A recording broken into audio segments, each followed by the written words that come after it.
This morning I have to remove this motor out of this 582. Just follow along.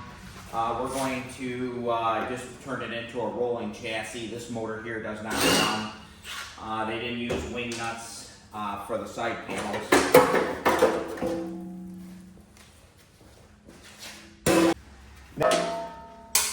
You have to use a 12 point. I'm going to put the hood back down.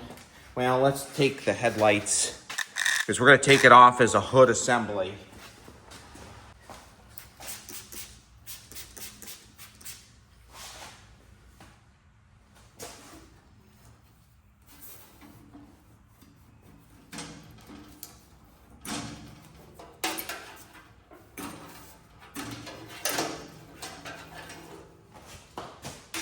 Now we'll put the hood back down.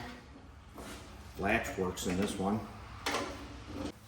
We're going to use an 8mm to take them off.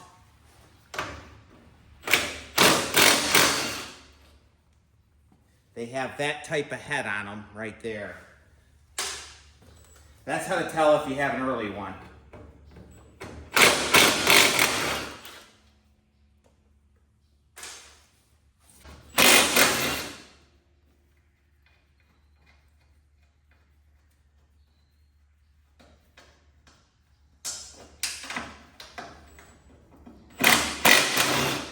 Now you have to use a 12 point for that.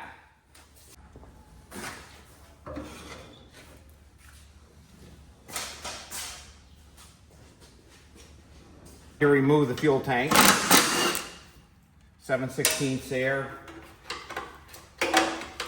Now we're probably going to have to take this whole bolt off in this section right here, because the early ones didn't have, this one does have a slot in it, so we're going to be able to just loosen it. We're going to peel that back. You will not have to take that cable off. It'll be a lot easier to take that cable off as soon as we get the fuel tank out.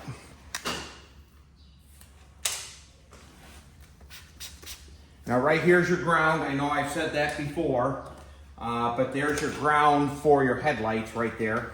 If your headlights aren't working, usually it's that issue right there. We are going to have to cut the fuel line.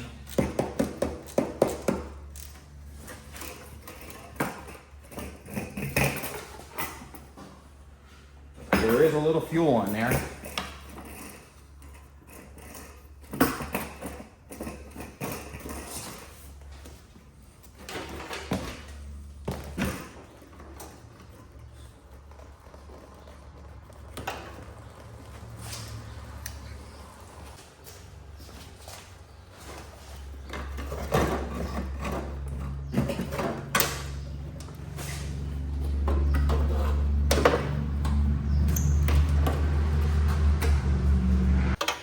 Now we're going to unhook the throttle.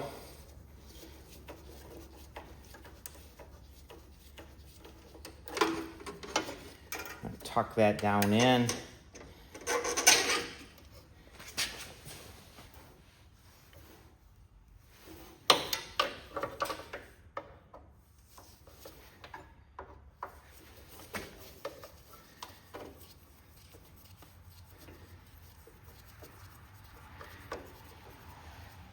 Now we're on to the choke.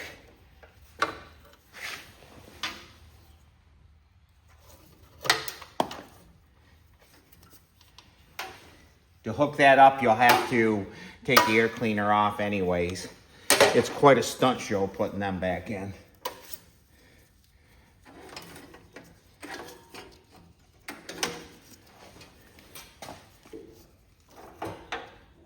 Now we're going to unhook the wiring on this side here. Yeah, I guess that was easy way. That was the kill. Right here is a charging wire.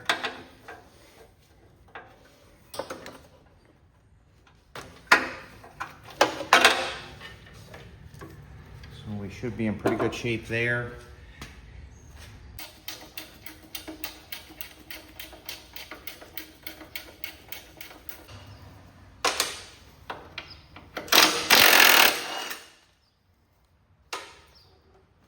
See if we can reach in here without putting a floor jack underneath it. We can.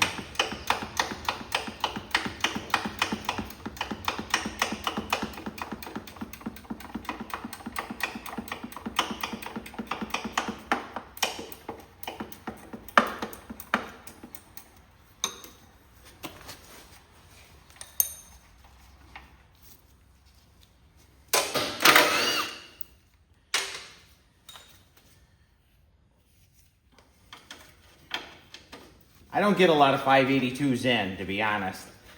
I've owned more 482s than I have 5s. I've owned, I believe, 2 specials. I think this is about my 6th one on 582s. 782s is the most popular here. I would say the most popular machines here are 782s and 1811s. Get a lot of Cyclopses in. I really like the Supers.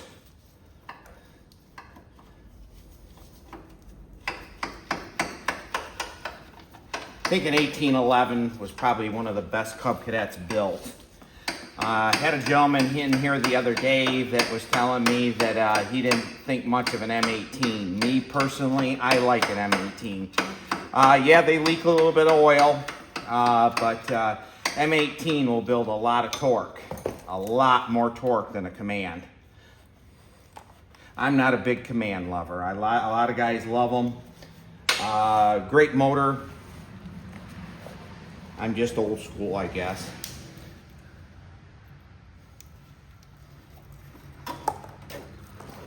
There's the electric clutch. And now we're going to just tip it up and we're going to unhook the starter.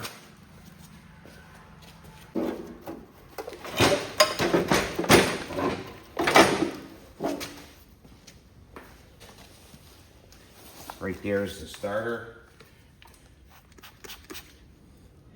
Now, this is the reason these motors, sometimes they run good, sometimes they don't. I haven't had too many of them that ran really well. But one thing I don't like about these Stratton & Briggs is, and I'll get you right down here where you can see, to change that starter, you pretty much have to take the flywheel right out of them.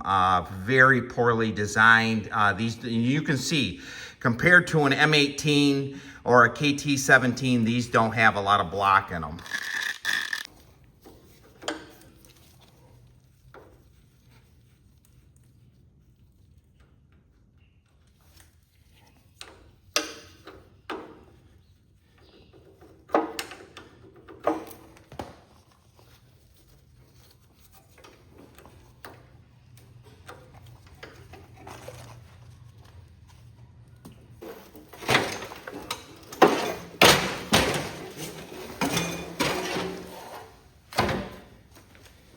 My kitty approves right there. This motor's out. It's a real simple job. Don't sweat this whatsoever. This one here had a brand new clutch in it.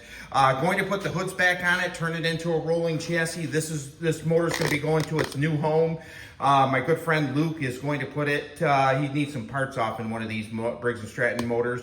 He has a really nice 82 series collection. So that's where this motor's going, near Niagara Falls, New York. Thank you so much for watching. If you haven't subscribed yet, please do so. I hope you like when I mix a bunch of different things that I do each and every day. This is a normal day here at Macland Cadet. So thank you so much for watching.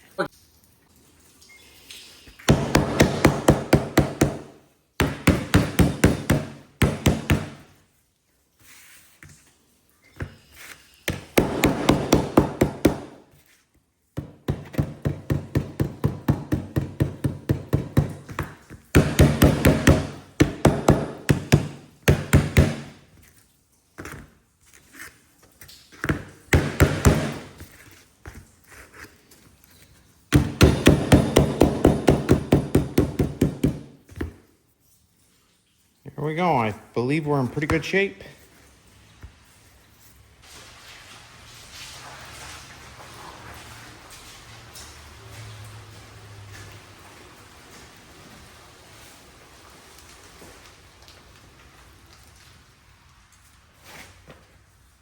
Before we pull that transmission, let's find out if this 106 runs. I did change the spark plug out.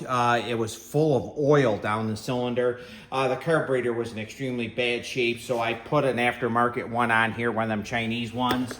And we're going to see if we can make it run. We're going to excite the coil. All the wiring harness is not completely, the amp gauge is unhooked, wires are dangling, so I'm just going to hot wire it right to the coil, and we're going to see if it runs. I checked to make sure we have spark.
Now I'm awfully happy with that. I'm going to pull the transmission. I'm not sure if this will be on the same video as pulling the transmission or not, because I glue them all together. This 10 horse runs extremely well. This motor has been sitting for about 25 years plus. Pretty happy with it. I'll show you the carburetor that came off in it. This carburetor right here, that's the float. There's the fuel bowl. I was going to put this carburetor on it, but I decided that I was just going to pull a brand new one right out and put it right on. So we're going to eventually get this transmission pulled. This estate I bought quite a few transmission or complete units and standard transmission. They sell very rapidly for me. This 106 came in. It was pretty sharp. There's no question. I already sold the fenders off in it, but I am going to dismantle this machine. The narrow frames just don't have the value. So we're going to tie this into some other videos. And thank you so much for watching. I hope you enjoy it.